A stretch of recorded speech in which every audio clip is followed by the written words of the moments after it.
Câmara pode criar novas regras para plataformas de mídia digital. É a Lei Brasileira de Liberdade na Internet. O objetivo é combater a desinformação com mais transparência. A proposta atinge redes sociais, ferramentas de busca e serviços de mensagens que cheguem a pelo menos 1% da população, o que hoje equivale a 2 milhões de pessoas.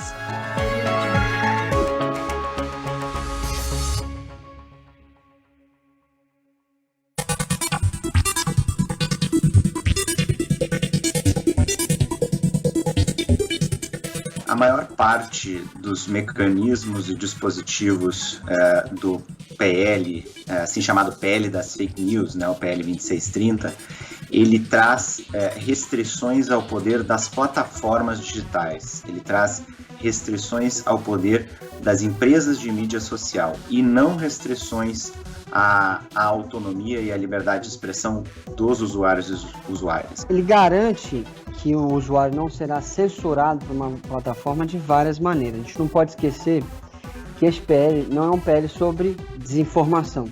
Ele é um PL de transparência, responsabilidade e liberdade na internet. E o primeiro grande passo que ele toma é transparência, em relação a duas coisas. Em relação à moderação de conteúdo e em relação a conteúdos patrocinados.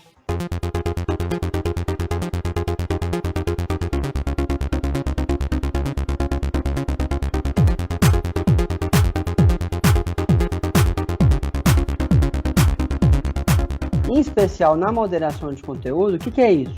As plataformas elas já fazem um monte de coisas com os nossos conteúdos. Elas derrubam post, elas marcam post como sendo desinformação, como tendo violado os termos de uso, como tendo violado propriedade intelectual e uma série de outras coisas. Porque elas são muito pouco transparentes em relação a isso. Quais são as duas principais vitórias que o PL das fake news poderia trazer aos usuários e usuárias? Principalmente devido processo e transparência. Então, existem dispositivos que nós não sabemos se vão estar na versão finalmente aprovada, caso entre em vigor, mas que já circularam em versões do PL, dispositivos que garantem direitos de processo, né, de procedimento aos usuários e usuárias. A nossa sugestão é garantir que esse artigo seja um dispositivo principiológico e que ele assegure a informação para o usuário que teve o seu conteúdo, por exemplo, removido por violação a políticas, então que ele combine a informação e notificação com a possibilidade de recurso ou pedido de revisão da decisão, e não que isso seja um sinônimo de defesa prévia que na prática pode prolongar abusos na rede.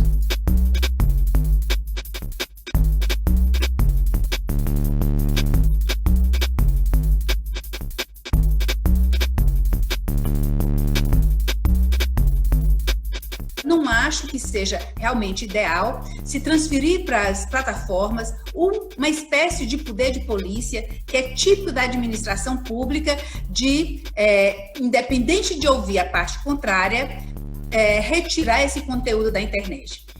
Vamos ter, sim, possibilidades de derrubar conteúdos que sejam agressivos, discriminatórios, preconceituosos, pornográficos, atinjam a determinadas minorias, mas mediante um contraditório que a legislação deve trazer no seu bojo. Um contraditório a fim de que a pessoa possa fazer a sua defesa e, com isso, demonstrar que o seu conteúdo era correto e era adequado para determinados grupos sociais. Obrigações que são criadas para serem cumpridas não pelos usuários, mas pelas empresas de mídia social, no sentido de informar o público, informar a sociedade brasileira, os números e informações gerais sobre a quantidade de posts que são removidos por discurso de ódio, a quantidade de pessoas, usuários e usuárias que são banidas, que têm as suas contas punidas por fake news e assim por diante. Porque é uma atuação dessas empresas que hoje é feita sem nenhuma transparência e isso é ruim para os usuários.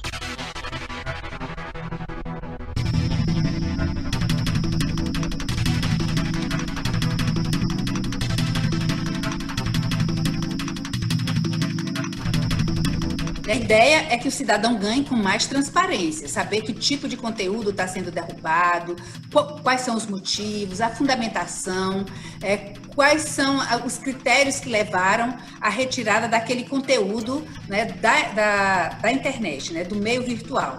Isso é muito importante. O nível de detalhamento, de amplitude das exigências para o relatório de transparência no artigo 13, a nosso ver, merece ser retrabalhado, reajustado.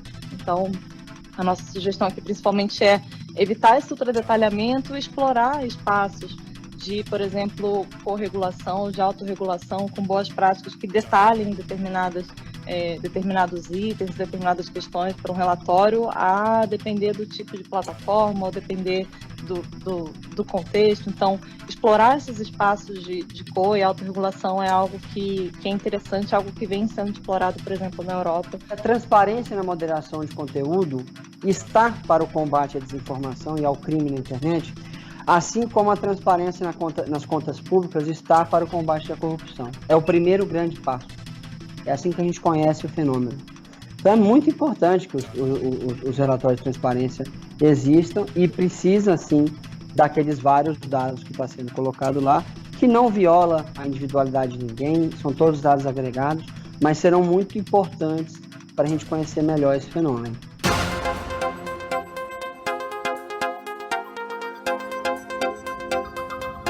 Muita gente navega nas plataformas e acaba se informando pelas plataformas, né? Só que muita gente acaba se informando por conteúdos patrocinados, né, que foram pagos para chegar naquela pessoa porque ela tem XYZ características, né, que são os dados demográficos da pessoa. É muito importante que esteja muito claro que aquele conteúdo é um conteúdo patrocinado e quem está patrocinando. Por quê? Porque à medida que você conhece, sabe que é patrocinado e quem está patrocinando, você se empodera na sua opinião. Você pode saber assim, essa aqui realmente parece que não vale a pena seguir isso aqui, ou realmente parece que vale. Isso dá mais poder para as pessoas, isso dá mais informação para as pessoas decidirem o que acreditar ou não, né, o que seguir ou não dentro da internet. A nossa Constituição, ao mesmo tempo que ela garante o sigilo de dados, que ela preserva a intimidade, ela também garante, ela trata também de qualidade de informação. O direito de informação, ele precisa ser valorizado, precisa ser prestigiado, porque hoje a informação é um dos maiores bens, é um dos maiores patrimônios, e ela precisa ser fidedigna, e ela precisa ser honesta.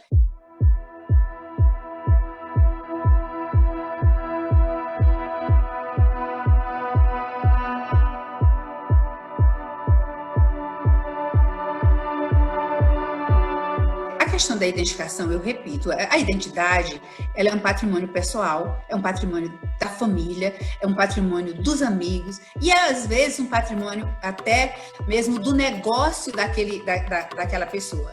Então, é importante isso. É o direito à intimidade, ao sigilo dos dados, né, que a Constituição garante. Só que dados se transformaram num grande negócio, num grande patrimônio.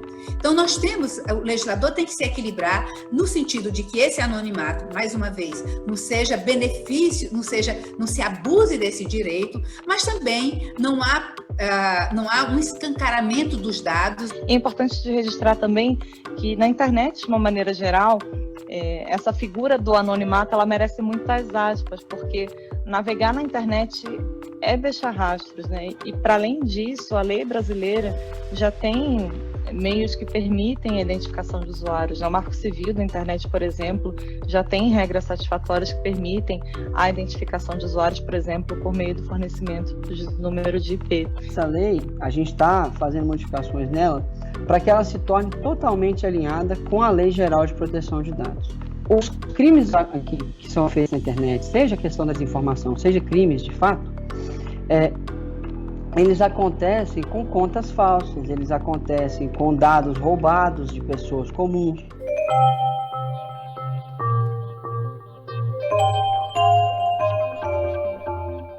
Identificar não pessoas, mas as contas automatizadas. Ou seja, você botar uma tarjazinha quando aquela conta ela é automatizada, quando é um robô, total ou parcialmente. Por quê? Porque isso empodera o usuário para ele saber que ele não está conversando com uma pessoa, ele está conversando com um robô. Que é importante ser debatido, fazer essa diferença, né, entre esse usuário que se conecta à rede para falar com seus amigos, para poder compartilhar conteúdos, né, com seus seguidores, e daqueles que fazem uso da plataforma com objetivo comercial. E aqui eu acho que é importante também a gente fazer uma distinção, né? O projeto de lei determina a identificação de contas automatizadas. Né? Essas contas automatizadas, eu acho importante a pessoa saber que não está conversando com o robô.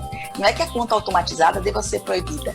Eu não concordo com isso. Acho que a conta automatizada, ela tem sua função, na verdade. Imagine se tem algum tipo de desastre aqui, o Estado ele tem um robozinho que vai estar enviando mensagem para todo mundo, dizendo cuidado, né? Você está numa zona de risco. Então, é importante que a gente tenha um tipo de ferramenta que permita essa difusão na informação nessa escala.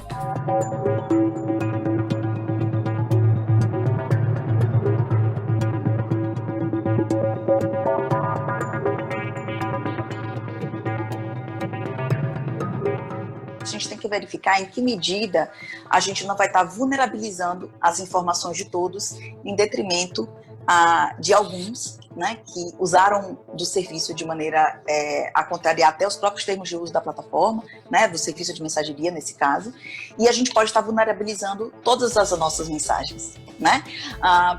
Se a gente for imaginar o que a gente falou hoje no WhatsApp com alguém, por Telegram, sei lá, o serviço de mensageria que você utilize, você jamais gostaria de ter essa mensagem de alguma forma divulgada, né? São suas mensagens mais íntimas. Primeira coisa a saber só vai guardar os dados, como bem definido, de mensagens encaminhadas por mais de 5 pessoas e que atingiram mais de 1.000 pessoas em envios coletivos.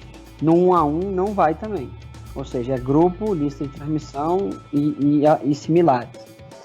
Segundo, a guarda de dados é dos metadados, não é do conteúdo, né, escrito ou mandado em áudio ou vídeo pelas pessoas, é dos metadados. O que é um metadado? É o IP, quem mandou, quando mandou, o tamanho da mensagem, etc. Mas não fala de conteúdo.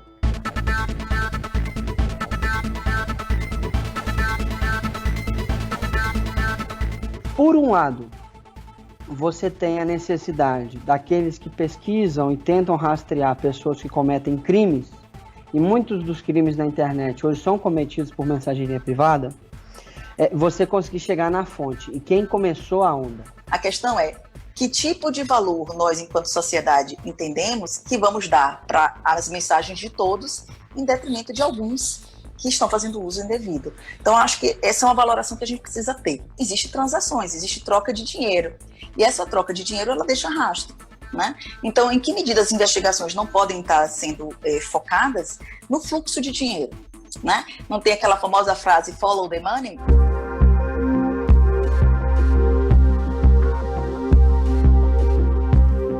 Nós temos que saber quem está financiando fake news, desinformação. Claro que conteúdos outros que não tenham correlação com os temas fake news ou desinformação, mas se forem, por exemplo, temas eleitorais, nós precisamos saber quem está por trás dessa informação, que interesses tem essa pessoa e quem financia o quê. Nós acreditamos que é possível, de fato, compatibilizar transparência, por um lado, e privacidade, por outro. Eles não precisam, não deveriam se excluir. Eu acho que um dos patrimônios maiores que esta lei deve promover, além da reputação pessoal, da boa reputação pessoal, é a democracia. É o risco da artificialidade ou artificialização de debates e de conteúdo. É o risco de nós hashtagizarmos a democracia. E isso nós temos que cuidar com muito afinco, temos que cuidar com muito zelo, porque é um patrimônio inestimável.